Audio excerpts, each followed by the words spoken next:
ধন্যবাদ আব্দুর রহমান টুলু ভাই। আপনি জানেন যে আজকে এই নির্বাচনের উপনির্বাচন বগুড়ার 6 আসনে হচ্ছে। সেটি কিন্তু আসলে আপনাকে যদি বলে রাখি যে 150টি ভোট কেন্দ্র রয়েছে এবং সেই 150টি ভোট কেন্দ্রে 3জন প্রার্থী আজকে প্রতিদ্বন্দ্বিতা করছেন। বিএনপি থেকে রেজাউল করিম বাশা, যিনি জেলা বিএনপির সভাপতি, এবং জামাতের মহানগরের অর্থাৎ শহর কমিটির যিনি সভাপতি আবিদুর রহমান, এছাড়া ডেভেলপমেন্ট পার্টির একজন প্রার্থী রয়েছেন, তার নাম আল আমিন।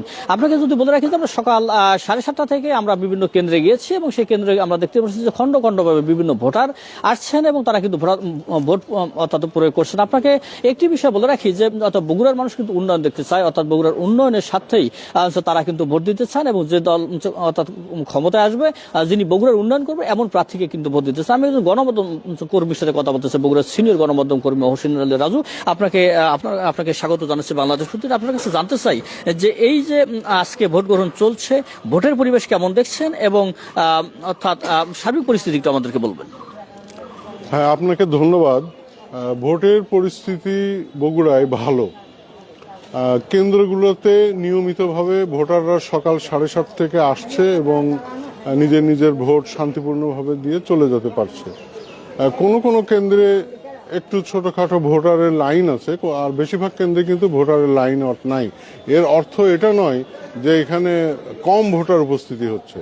আসলে কেন্দ্রগুলোতে পরিবেশ শান্তিপূর্ণ, কোথাও কোনো বাধা নাই। সকাল 7:30 থেকে মানুষ 1জন 2জন 3জন করে দলে দলে আসছে এবং খুব তাড়াতাড়ি। এখানে আরেকটা জিনিস উল্লেখ না করলেই নয়, আগে যেমন একটা কেন্দ্রে বুথের সংখ্যা কম থাকতো, এবারে কিন্তু বুথের সংখ্যা বাড়ানো হয়েছে, যার ফলে কোনো কেন্দ্রে ভোটারের দীর্ঘ সারি বা লাইন আমরা দেখতে পাচ্ছি না।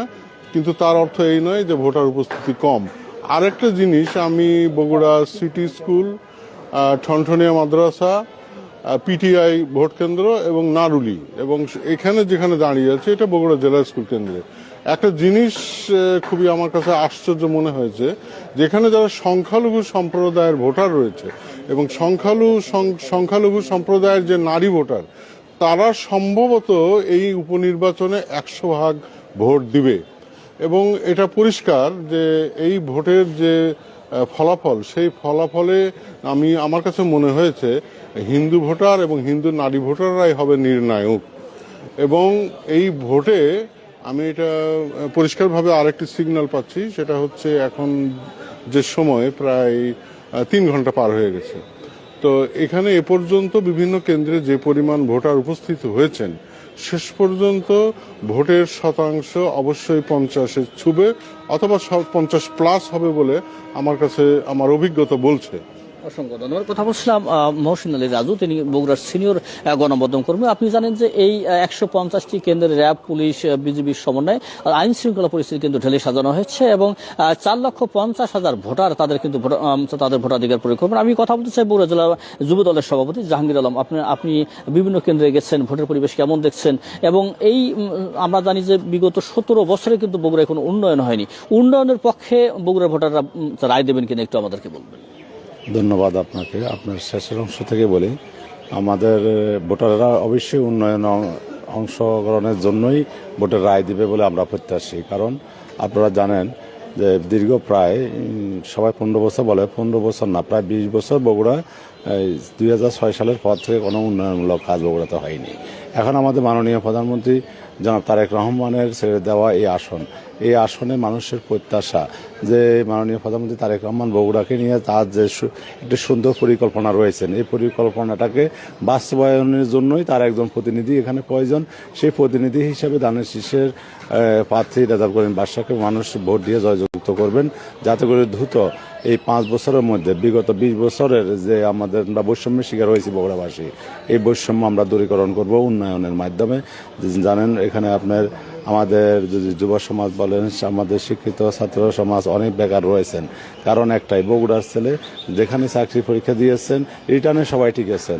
গতকালকে যেমন আমার ছোট ভাই 4বার বিসিএসসি টিকেছেন, রিটার্নে টিকেছেন, কিন্তু ভাইভাতে ফেল করেছেন। কারণ একটাই, যে বগুড়ায় তার বাড়ি। এই বৈষম্যটা থেকে ইনশাল্লাহ রক্ষা পাওয়ার জন্যই আমি গতকালকে আমাদের ঢাকা ইউনিভার্সিটি সব বিভিন্ন জায়গার অনেক ছাত্র ভাইরা এসেছেন। যে আমরা যদি এই ভোটে অংশগ্রহণ না করি তাহলে তো আমরা আগামী দিনে আমাদের জন্য একটা সুফল হবে না। এই জন্য তারা উচ্ছ্বসিত হয়ে এখানে এসেছেন ছাত্ররা বিশেষ করে, যে ভোট দেওয়ার জন্য বগুড়ার উন্নয়ন, তাদের যাতে চাকরি সবকিছু নিশ্চিত আগামী দিনে ইনশাল্লাহ 5 বছর হবে।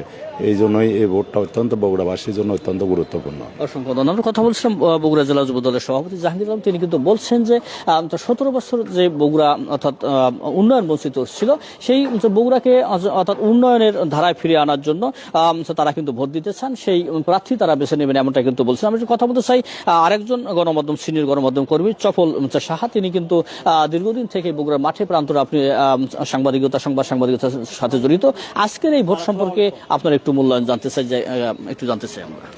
ধন্যবাদ আপনাকে। আসলে ব্যাপারটা হলো যে বগুড়া আপনার পয়া আসন, বগুড়া 6 পয়া আসন, এখানে বিএনপি বারবার ক্ষমতায় আসে, বারবার যতবার নির্বাচন করেছে ততবারই। আর বিশেষ করে বেগম খালেদা জিয়া এই জায়গা থেকে আপনি হলো এত ভোটে, রেকর্ড পরিমাণ ভোটে পেয়ে জয়লাভ করেছেন। সেখানে এই বিএনপির এই ঘাঁটিটাকে কোনোভাবেই আপনার কেউ নিতে পারবে বলে আমি মনে করছি না। আর আমরা দেখতে পাচ্ছি যে আজকে যারা ভোটাররা আসছেন তারা কিন্তু আস্তে আস্তে আসছেন। আপনার দুপুরের পর থেকে কিন্তু ভোটারের উপস্থিতি বাড়বে। আর তাছাড়া মানুষ জানেন যে মেয়েরা রান্না করে আসবে আর ছেলেরা খাওয়া দাওয়া করে আসবে। তারপর কিন্তু দেখা যাবে যে ভোটারের উপস্থিতি বাড়ছে এবং সেক্ষেত্রে কিন্তু অনেক ভোটের ব্যবধানেই কিন্তু আমরা মনে করছি যে, আমার ধারণা থেকে আমি বলছি যে বিএনপি জেলা সভাপতি রেজাউল করিম বাদশা বিপুল ভোটে জয়লাভ করবে। ধন্যবাদ। কথা বলছিলাম দুজন গণমাধ্যম কর্মী এবং ভোটারদের সাথে। তারা কিন্তু বলছেন যে আসলে ভোটের পরিস্থিতি কেমন রয়েছে এমনটাই কিন্তু বলছেন।